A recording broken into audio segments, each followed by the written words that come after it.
and she hands me this plastic bag with it's a full-on Jason mask with like little shreds of hair Oh my that's gosh. like bald in the back with the Oh mask in the yeah, like front it like he is in the movie. Yeah. and a bloody machete. And Oh, I said, yeah, well, kids aren't quite into that yet, but I'm sure I'll make use of it at some point. So I'm, and I have some spotlights from Christmas that you can do white, green, or red. So we did red, and I put that on, that's and amazing. cars are like driving by, and I'll like turn my head a little bit, just to follow the car.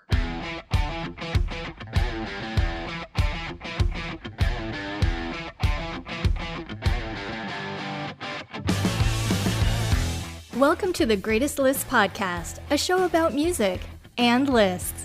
This season, your hosts Jason and Eric are counting down the top 25 guitar solos of the 80s and the top 25 guitar solos of the 90s. Think your favorite made the list? Tune in and find out. Take it away, boys. Happy Halloween and welcome to Greatest Lists, a music and talk podcast featuring lists of the greatest songs of all time. I am Eric, your host for this episode, and joining me, as always, is my co-host, Jason. How's it going? Happy Halloween! How are you, man? I'm good, man. How are you? Oh yeah, I'm ready to go. My little girl has this scary like Wolfman costume. I don't know why she's into Yes. wolves so much, but we're Nice. ready to go trick or treating tonight, and man, it's gonna be fun. Very nice. I think we bought enough candy. Last year we ran out of candy like immediately. And so Wow, this year we bought hopefully enough to good, we don't have to good. close our door in 30 minutes. So we are continuing our season 2 list of our favorite guitar solos of all time. But before we continue, this episode is sponsored by HalloweenCostumes.com, which features the largest online selection of Halloween costumes and accessories ever created by a human. Use the promo Or link. Martian, or monster. Yeah, Use our promo link in the show notes to save 15% off your entire order. Just click over and the savings are automatically there. This is the last day you can use it. You won't get your stuff in time for Halloween, but you can still order stuff. So get over there and order something. maybe you'll find something on clearance. Maybe you Ooh. will. Ooh. We are currently making our way through the top 25 guitar solos of the 80s. And on this episode, we're up to number 5. And it's a song from George Lynch and the band Dokken. It's Mr. Scary. Behind the music. Mr. Scary is a track from the 1987 Dokken album, Back for the Attack. That was Dokken's 4th studio album. It was their biggest selling and most successful to date, and it was the last one before the band broke up. This song was never released as a single, but it was played live at every show on that tour and every show that George played on after that. The name Mr. Scary comes from a nickname that George developed over the years, although admittedly he doesn't really know how or why he got the nickname. I watched a video interview with him, and he said, "Someone called me that once, and for some reason it just stuck, probably because I'm too hard to work with," he said while he laughed. A little truth there. A little bit of truth. So we covered a good amount of George's history in the first half of the season. Number 12 song from the 90s called All I Want. So we're not going to rehash that. We'll just talk about the background of this song and band a little bit.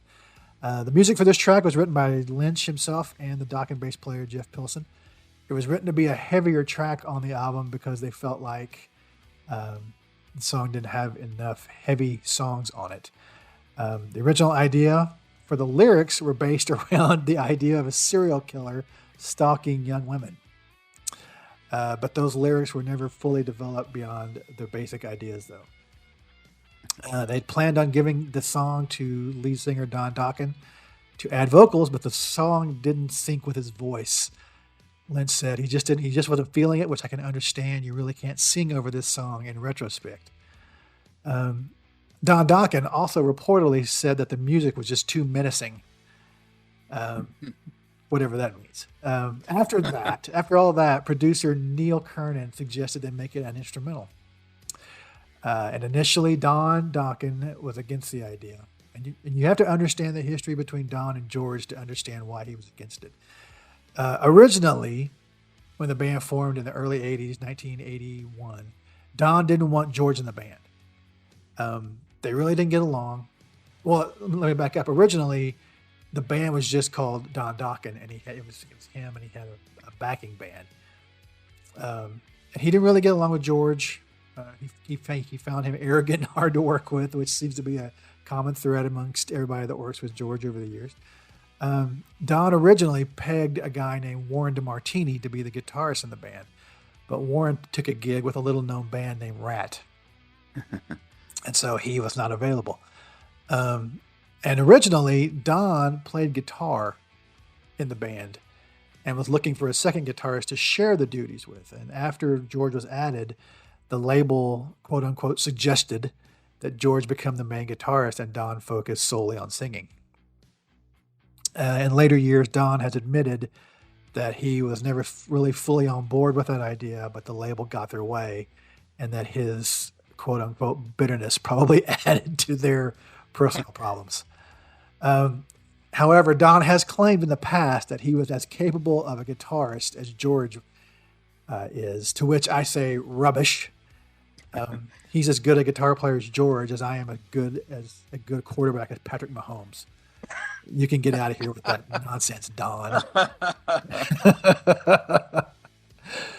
So after determining the song was going to be an instrumental, Lynch stayed up all night long tracking it at Total Access Recordings in Redondo Beach, California.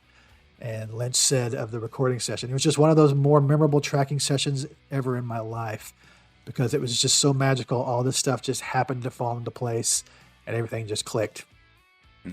He also said, nothing was off limits. Whatever I could think up and play, we laid down. It wasn't until after the recording was done that did we go back and pick and choose what we kept and what we threw out. And you can hear that because the song is so layered. There's so many things going on. And there used to be a video out on YouTube of him tracking this song. To see, he's just playing whatever he wants. And you can tell that they're just laying down everything, and they're going to go back later and, piece everything together. Let's get personal. So like I mentioned in the previous Lynch episode, in the first half of the season, he's one of the 3 guitar players that really made me want to play guitar, one of the big influences that I had. I really started listening to him in '84 with their first album, Breaking the Chains, but I really got into him with their second album, Tooth and Nail, because that first album, all the music was already written. He was just basically stepped in and played solo, so a lot of those songs weren't his. Tooth and Nail, their second album, is really when he became more involved in the songwriting and had more input on stuff. So that's really when I started listening to Dokken. When this album came out, none of my friends or I knew that there was an instrumental on the album. And I remember going to the mall after school one day and buying it. And I sat in the parking lot for a little bit listening to the tape and also smelling the liner notes, because if you remember cassettes, there's liner notes. Oh, gosh, yes. Yes, they had a certain smell. And I literally would sit there. I sat in my car smelling the liner notes. It's almost like a grape smell or something to me. And I was listening to the first couple of songs of the album, and I was just blown away, because this album is just far and away better than anything they've done up to that point. So I finally start driving home. This song is the 6th song on side 1. And I'm almost home, and this song starts playing, and I realize it's an instrumental. It's a guitar solo. And I sat in my driveway and listened to the rest of the song till it was over, just mesmerized. And then I went inside. I literally walked inside, walked through the house, didn't say anything to anybody else, walked to my bedroom and called one of my buddies and told him what I just heard. And I called several other people. I even played this part of the song over the phone to my other guitar playing buddy, because it was just so amazing. We were just so amazed by it. I could never really play much of his lead stuff, because it is just so, just impossible to play. I could pull a few things off, but not really. So I really, when it came to him, I concentrated on playing his rhythm parts. He uses a lot of unconventional chords and voicing, and I remember that I've spent a lot of time learning all the rhythm parts to this album specifically because, and you've seen videos like this now that we have the internet and YouTube, where guys get called up on stage to play with their favorite bands, and they know the song, so they play along.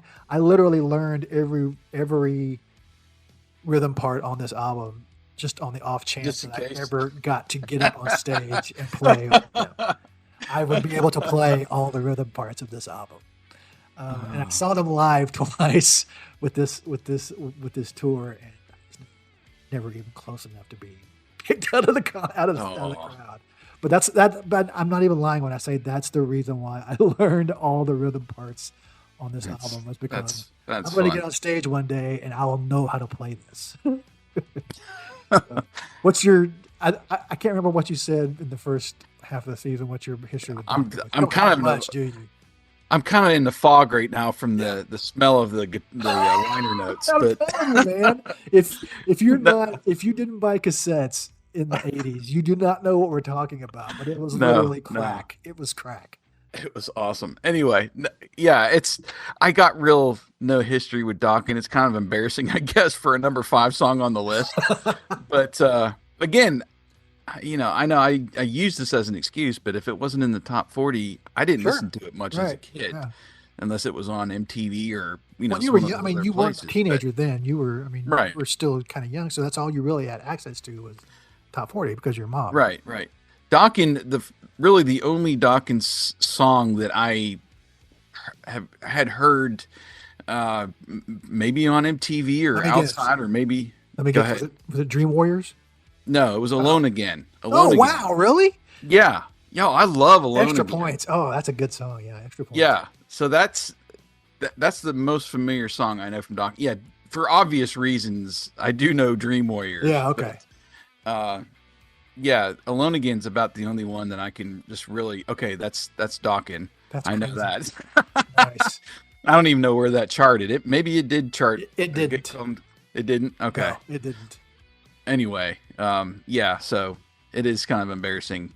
We're at number 5, and you have no history with the band. Yeah. This is probably the first time I've heard Mr. Scary. Well, that's okay. The breakdown. So, like I said, it's an instrumental, like most of the other songs that I pick for these lists. It's an instrumental song. The main riff that you hear, that I can't even sing it. It's just that main melody that he plays. It does sound creepy. It's got that creepy sound to it. It's very, to me, it sounds a lot like the Immigrant Song. Yes, it does sound like that. I got those vibes when I'm listening to it. That main riff has the Immigrant Song vibe. Yeah, I've always said it sounded Halloweeny, but you're right. It does sound. Yeah, it does sound like the Immigrant Song. It really does. I love that. I love that riff. This is one of the riffs that I spent a lot of time learning how to play just because I love the way it sounds. That is the only part I know of this song.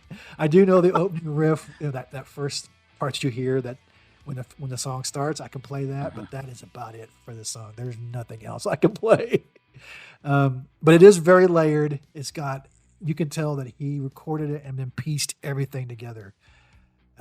Because especially when he plays it live, he can't pull this off live because there's so many parts, and it's so layered, and like one section will end and another one starts. They kind of fade in and out of one another, and he's even said it was never meant to play live.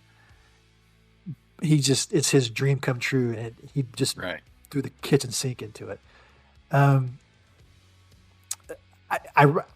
honestly, myself, I cannot pick out a part of it that is my favorite. It is literally probably one of my favorite songs out of the 80s when it comes to guitar players, just because he was one of my influences and my heroes, and he got to, even though they tried to nix it from the album, he got to have for lack of a better term, he basically emptied his brain on this album. It's his eruption. Basically, it's his eruption. Okay, yeah. And so, he empties the toolbox out on this song. There is one part in the middle. It's kind of a bridge where it changes to a different key, and he does this little run at the end. It's like I'm not gonna try to sing it, but it sounds like, it doesn't even sound like a guitar. It's just like it's walking up the neck, and then he goes back into the main riff. And I've watched him record that, how he recorded that, and it's like 3 different guitar parts playing at the same time. And so it's just there's so much going on in this solo, in this song, that it's just hard for me personally to pick out one part of it that I love, because it's just all of it. It's just George, and he's one of my heroes.